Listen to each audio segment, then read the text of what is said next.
बहुत ही फ़रमाइश पर ये व्लॉग मैं बना रही हूँ, जो कि मुझे इतने कमेंट्स आए कि आप ख्वाजा आसिफ और मेहदी हसन का जो इंटरव्यू हुआ है, उस पर क्यों नहीं आप बात करती?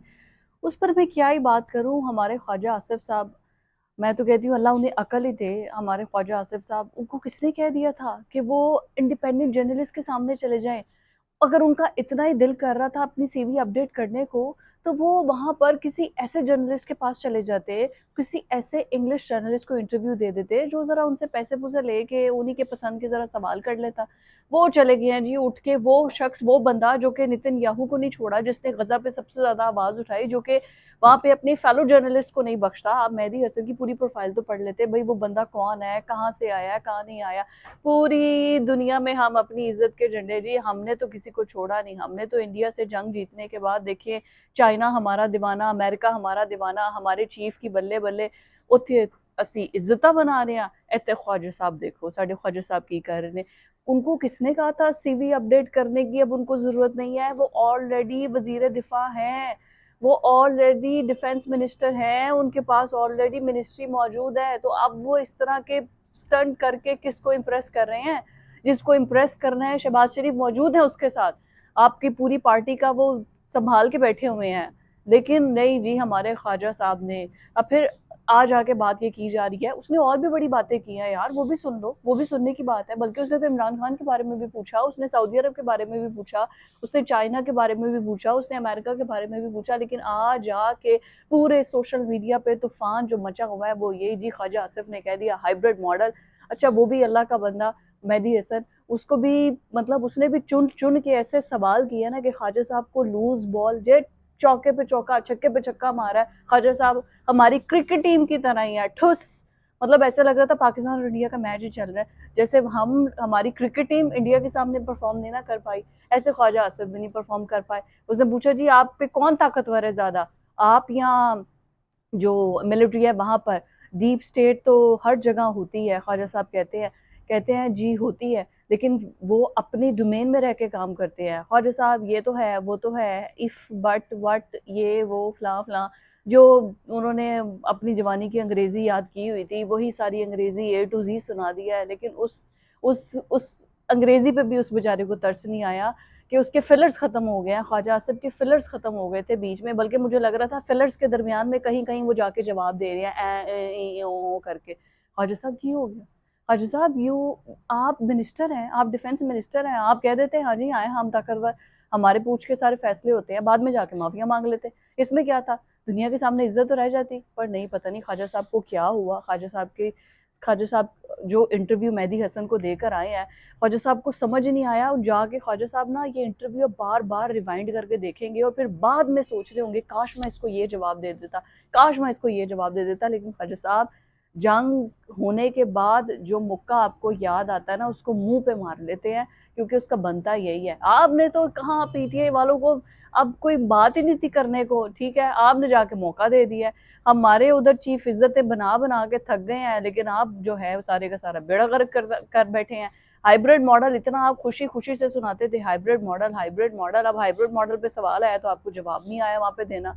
अब आपको ये समझ नहीं आ रही थी कि आर्मी चीफ को ताकतवर कहूँ या अपने आप को ताकतवर कहूँ। आर्मी चीफ को ताकतवर कह दिया तो वो इस बात पे माइंड ना कर जाए कि पूरे इंटरनेशनल मीडिया के सामने तुमने मुझे ताकतवर कह दिया है। और अगर कह दे कि हाँ जी मैं ताकतवर हूँ, तो कहीं ये माइंड ना कर जाए चीफ साहब कि नहीं जी, इन्होंने हमें हाँ, क्यों नहीं कहा, सारे फैसले तो हम कर रहे हैं, और खुद को ताकतवर कह दिया। बेचारे छोटे से नन्ही सी जान, ऐसे मुझे तो लग रहा था ख्वाजा आसिफ का जो दिल है ना, वो मुंह में उछल उछल के आ रहा था।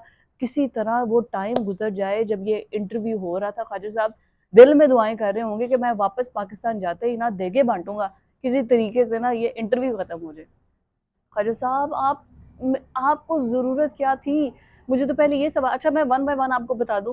एक तो लोग भी ना सिर्फ हाइब्रिड मॉडल की बात करके बैठे हुए हैं, उसने और भी बड़े से सवाल किए हैं, बड़े अच्छे अच्छे सवाल किए हैं उसने।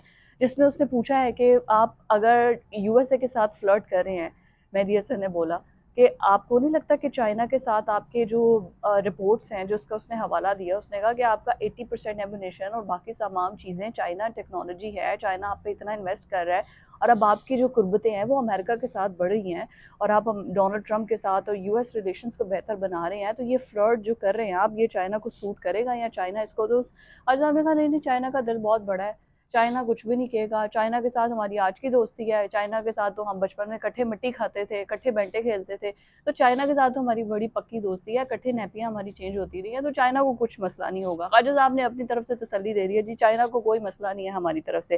फिर उसने बोला है कि आप परेशान ना हो, you no need to worry, China is happy with us, ठीक है। फिर उसके बाद उसने कहा इमरान खान पर जब इसने सवाल किया, इसने कहा जस्ट टेट फॉर टैट, जैसे पूरी दुनिया कह रही है कि आप लोग आते हैं तो पीछे वालों को जेल में भेज देते हैं, वो आएगा तो आप लोगों को जेल में भेज देगा, जैसे उसने पहले आपको जेल में भेजा था, आप इक़्तिदार में आए तो आपने उसको भेज दिया। तो ख्वाजा साहब कहते हैं वो चीज़ें तो वहाँ पर हैं ना, अगर तो उनको लगता है कि उनकी एक्शन जस्टिफाइबल है, तो वो अपने एक्शंस को जस्टिफाई करें, जाके बताएं, जाके कोर्ट्स को जाके बताएं। अब ख्वाजा साहब उनको भी पता है हमारी कोर्ट्स कैसा काम कर रही हैं और कैसा काम नहीं कर रही हैं, बट स्टिल हम तौहीन अदालत या कंटेम्प्ट ऑफ कोर्ट के कोई मैं नोटिस नहीं लेना चाहूँगी, तो हम इसको स्किप कर देते हैं। बट आप ठीक कह रहे हैं कि मतलब वो अपने एक्शंस को जस्टिफाई कर सकते हैं, और आप भी अपने एक्शंस को जस्टिफाई कर सकते हैं, क्योंकि जैसे जो जिस तरीके से इलेक्शंस होते हैं या जिस तरीके से आप एमएनए बने हैं या आप मिनिस्टर बने हैं, तो ये सब एक्शंस जो है ना जस्टिफाई हो सकते हैं, इमरान खान को भी जस्टिफाई करने चाहिए। तो इस सऊदी अरब के साथ जो बात हुई बड़ी अहम, उसने कहा कि ऐसा कोई बात है कि आप सऊदी अरब को अपने न्यूक्लियर वेपन बेच रहे हैं, बिकॉज़ आप लोगों का जो मुआहिदा हुआ है सऊदी अरब के साथ, और सऊदी मुआहिदे में ये कतर पर जैसे अटैक हुआ और उसके बाद सऊदी अरब ने आपसे मुआहिदा किया, तो ऐसा कुछ है कि पाकिस्तान एक वाहिद इस्लामिक न्यूक्लियर स्टेट है, तो आप क्या अपने न्यूक्लियर वेपन सऊदी अरब को बेच रहे हैं, कोई इस किस्म की डील है? तो उन्होंने कहा नहीं, बिल्कुल ऐसी कोई डील नहीं है, और हमारा कोई ओवर द नाइट ये एग्रीमेंट नहीं हुआ, ये बहुत टाइम से पहले बात चल रही थी। और सऊदी अरब, वैसे भी हमने सऊदी अरब से उधार तेल लिया हुआ है, सऊदी अरब ने हमारे डॉलर्स रिजर्व में रखे हुए हैं, सऊदी अरब तो हमारा वैसे ही खाना है, तो हम उनसे मजीद मतलब ये डील करने के बाद उधार तेल भी ले सकते हैं, वो हमसे पैसे भी वापस नहीं करेंगे। मतलब सऊदी अरब, ये विन विन सिचुएशन थी। ये बहुत से अहम, अगर पूरा इंटरव्यू सुने तो उसमें बहुत से अहम इश्यूज को हाईलाइट किया गया, पर आज आके सारे हाइब्रिड मॉडल की एक कर दी है। आज साहब आपको क्या ज़रूरत थी? वैसे वही आज आके अवाम एक ही सवाल कर रही है कि तनु की ज़रूरत थी, क्या ज़रूरत थी आपको इतना ओवर स्मार्ट ओवर एफिशिएंट बनने की? अगली बार आपने सीवी अपडेट करानी हो तो सोच समझ के आपने किसी के सामने बैठना है। अब अगर मेहदी हसन यहाँ पाकिस्तान आया ना, बल्कि मैं तो कहती हूँ वहाँ पीका एक्ट लगा दें उस पे पीका एक्ट वहाँ पे लगाएं, यहाँ से नोटिस तैयार करें, वहाँ पे उसको नोटिस भेजें, उस पर पीका एक्ट लगवाएं। उसको आपसे इस तरह बात नहीं करनी चाहिए थी। जैसे हम लोग जब बात करते हैं तो हमें पता होता है कि भाई पीका एक्ट लग सकता है, कोई पता नहीं है कि अज़मा बुखारी एक्शन में आ जाए, अता तारर एक्शन में आ जाए, कोई कुछ भी हम पे कार्रवाई कर दे, इस वजह से आप वहाँ पे मेरा दरीना मुतालबा है भाई, वहाँ पे आप पीका एक्ट लगवाएं, उस शख्स के खिलाफ। हम आपको इस तरह बर्दाश्त नहीं कर सकते कि कोई पाकिस्तान के डिफेंस मिनिस्टर को इस तरह की कोई बात करे, बिल्कुल भी नहीं है। फौरन पीका एक्ट लगवाएं, वहाँ पर नोटिस भेजें आप उनको।